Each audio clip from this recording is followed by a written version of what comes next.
පෙරුවන් සරණයි. අපේ ශ්‍රී ලංකාවේ අර්ථ කතාවලත් එවැගේම මහා වංශයේ වැනි වංශ කතාවලත් සඳහන් වෙන ඉතා වැදගත් ඓතිහාසික තොරතුරු අපට දකින්න තියෙනවා. ශ්‍රී ලංකාවේ සම්බුද්ධ ශාසනයේ පිහිටි මුල් කාලයේ සිට දීර්ඝ කාලයක්, ඒ කියන්නේ රහතන් වහන්සේලා වැඩ ඉන්න කාලය තුල ශ්‍රී ලංකාවේ 100%ක්ම බෞද්ධයෝ, ඊටාම ස්වල්ප දෙනෙක් සමහර විට Hindu භක්තිකයන් වගේ හිටියා. ඒ සියල්ලෝම නිති පන්සිල් රකින්නවා, පොහොයාට සීල් රකින්නවා. එවැගේම ප්‍රතිපත්තිගරුක බෞද්ධ ජනතාවක් හැටියට වාසය කළා. ඒ කාලය තුල හරියටම කාලුගනේ මිනිස්යන් හිතසුව පිණිස පැවතුණා.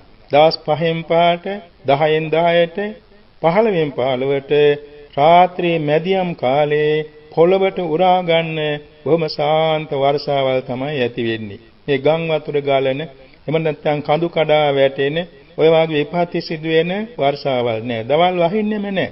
ඒකට නිදසුනක් වශයෙන් තියෙනවා මහා වංශයේහි සඳහන් කාරණයක්. බෞද්ධ මව් කෙනෙක් දවල් වරුවේ විශාල වී පැදුරක් වේලෙන්න දාලා ඒ තමන්ගේ වැඩ කරමින් හිටියා. එලා රජුරෝ රජ වෙච්ච අලුත විශාල වර්ෂාවක් පැහැලා වී පැදුර හේදිලා ගියා. එතුමිය ගිහින් රජවාසලේ පැමිණිලි ගන්ඨාරේ නාද කෙරෙව්වා. රජතුමා කිව්වා එන්න, මොකද පණිවිඩේ පැමිණිල්ල. දේවයන් වහන්සේ තමුන්නාසේ රජ වුණා විතරයි අකල් වැහැලා මහ මද්දානේ වැහැලා මගේ විශාල වී පැදුරක් හේදිලා ගියා. මට ඒකට වන්දි වුණේ. හොඳයි මං ගෙවන්නම් වන්දි. මා කලියුතු මොකද්ද වැහිනවා එන්න දවාලේ. දේවයන් වහන්සේ තමුන්නාසේ නිතිපන්සිල් රකින්න ඕනේ, පොහොයට සීල් රකින්න ඕනේ. හොඳයි ඒකත් කරන්නම් කිව්වා. එලා රජුරු තෙරුවන් සරණ ගියේ නැහැ. නමුත් පන්සිල් රැක්කා, පොහොයට සීල් රැක්කා. එදා පටන් නැවතත් අර වගේම රාත්‍රියේ මැදියේම වර්ෂාව ඇති වුණා මිසක් අවේලාවේ අකල් වැහි වයින්නේ නැහැ. ඒ වගේම විශාල විපත්ති වෙන වර්ෂාවල් ඇති වුණේ නැහැ. ඒ රාජ්‍යරු අවුරුදු 42ක් රාජ්‍ය කරන්න සමර්ථ වුණේ ඔහුගේ තිබිච්ච යහපත් ගුණ ධර්ම නිසායි. මේ නිසා බෞද්ධයන් වශයෙන් හරියට පන්සිල් රකින්නවා නම් විශාල පිරිස අහසේ කාලුගුණයේ නිසිසේ සකස් වෙනවා. හේතුව ගමක් නගරයක් ජනපදයක් ගානේ ඉන්නවා නියෝජිත දේවතාවෝ සතරවරන් දෙවියන්ගේ. ඒගොල්ලෝ මේ මිනිස්යන් කරන සෑම යහපත් ක්‍රියාවක්ම සටහන් කරගෙන සතරවරන් දෙවියන්ට සතියකට වරක් බාර දෙනවා. සතරවරන් දෙවියන් විසින් සක්‍ර භවනට ගිහිල්ලා මාසයට දෙවාරයක් පසළොස්වක අමාවක් පොයට ඒ පුණ්‍ය වාර්තා කියවනවා. එයින් මේ දෙවි දේවතාවෝ පින්කම් අනුමෝදන් වෙලා සතරවරන් දෙවියන්ද සක්දේව රජ විධාන කරනවා ඒ පින්කම් කරන අයට ආරක්ෂාව සැලසාලන්න. සතරවරන් දෙවියන් නියෝජිත දෙවියන්ට නියම කරනවා. ඒ නියෝජිත දෙවියෝ සැබවින්ම තමා වාසය කරන ප්‍රදේශයේහි මිනිසයන්ට ආරක්ෂාව සැලසෙනවා. මිනිස්සු සියලු දෙනා දැන් ශ්‍රී ලංකාව කෘෂි රටක්නේ. ඒ නිසා එකම දවසේ කුඹුරු වල වැඩ පටන් ගන්න, එක දවසේ වපුරන්නේ, එක දවසේ පැහෙන්නේ. ඒ නිසා වර්ෂාවට අධිපති වස්සවලාක දෙවියන්ට විධාන කරනවා මිනිසයන්ගේ සස්්‍ය නිෂ්පාදනයට අවශ්‍ය හැටියට වර්ෂාපතනිය ලබා දෙන්න කියලා. ඔය වස්සවලාහක, අබ්බවලාහක, වාතවලාහක, සීතවලාහක, උන්නවලාහක කියලා සතරවරන් දෙවියන්ගේ නියෝජිතයන් ඉන්නවා මේ මනුලොවට ඒ අවශ්‍ය දේ සම්පාදනය කර දෙන්න. සැබවින් මේක විශාල රාජධානියක් ඒ දෙවියන්ගේ. රාජ්‍ය පාලනයක්, සංවිධානයක්. ඒක බොහෝම ලස්සනට කෙරෙනවා. මිනිස්යාගේ රාජ්‍ය තන්ත්‍රය වෙනස් වෙනවානේ. ඒගොල්ලෝගේ රාජ්‍ය තන්ත්‍රය හැමදාම එක විදිහේ පවත්වනවා.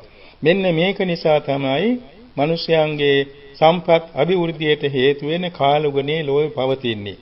අනික් කාරණේ තමයි දැන් සමහර විට දෙවි දේවතාවන්ගේ ආකල්පයක් තියෙනවා.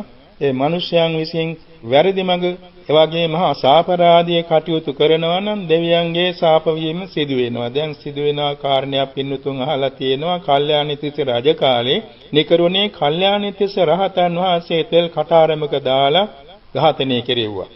මේ නික්ලේශී රහතන් වහන්සේ දෙවියන් කෝප වුණා. කෝප වෙලා අන්තිමේදී හත් ගව්වක් තරම් විශාල ප්‍රමාණයක් වටුනුගන් සිය ගණනාවක් මෝදට යට කෙරෙව්වා දෙවි දේවතාවෝ. ඒක දේව කෝපයක්. ඔය වගේ සිදු වෙනවා. ඉතින් පස්සේ අර දේවී කියන රජුරුවන්ගේ ඊටාම පුණ්‍යවන්ත කුමාරිකාව මොහොතට බිලිවෙන්ඩනේ ඉදිරිපත් වුණේ. අන්තිමේ එතුමියගේ ඉදිරිපත් වීමෙන් ඒ මුහුදු ගැලියෙම නැවතුණා. විශාල අභිවෘද්ධියකට කාරණයක් වුණා එතුමියගේ බිලිවීම.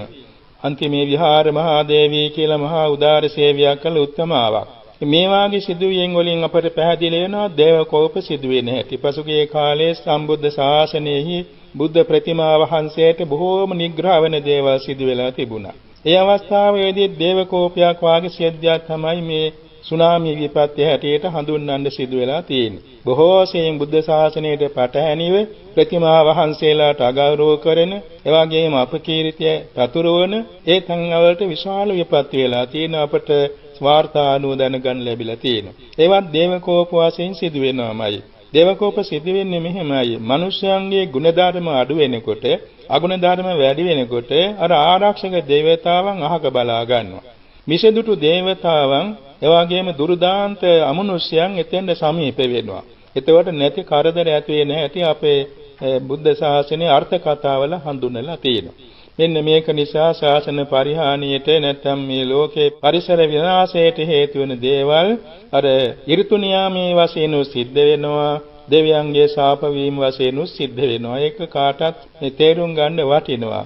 ඒ නිසා දෙවියන්ගේ ශාප වීම නොවෙන්න නම් මිනිසයන් විසින් කළ යුතු වන්නේ දේවාලට ගිහිලා පුද සත්කාර කිරීම නෙමෙයි. තමාගේ ජීවිතය හරියටම සීලවන්ත ජීවිතයක් බවට පත් කරගන්නට ඕනේ.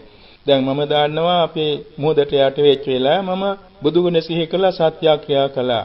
මම පිරිසිදුව සීලය රැකලා තියෙනවා. මං ආචාර්ය උපාධ්‍යාන වහන්සේලාට පියාණන් උපස්ථාන කරලා තියෙනවා, සත්‍යයි. මම මේ කන්දට පනිනවා කියලා ඒ විදිහට මම හිත යටින් සත්‍යක්‍රියා කරමින් දෙවියන්ට මම ආරාධනයක් කළා. මොහොත මනමේ කළා දෙවියෝ ඉන්නවනම් දැන් මේ සිල්වතුන්ට අනුතරක් වෙන්න යන වහාම රැල්ල නවත්තනු කියෝ. ආචාර්ය සිද්ධියක්, ත්‍රාසජනක සිද්ධියක්. මොහොත රැල්ල දෙපැත්තට බෙදුණා. ගොඩට යන රැල්ල ගියා, මොහොතට යන රැල්ල මොහොතට ඇදුණා. අපට කිසිම අනුතරක් නැතුව අපේ වාහනේත් අපිවත් ආරක්ෂා වුණා. මේ වාගේ තමන්ගේ ආත්ම විශ්වාසයේ රැකෙන හැටියට සීලය හරියට රකින්නවා නම් ගිහි පැවිදි අය ඔය විපත්ති සිදුවන්නේ නැහැ කියන එක අපට හිතා විශ්වාසවන්තව ප්‍රකාශ කරන්න පුළුවන්.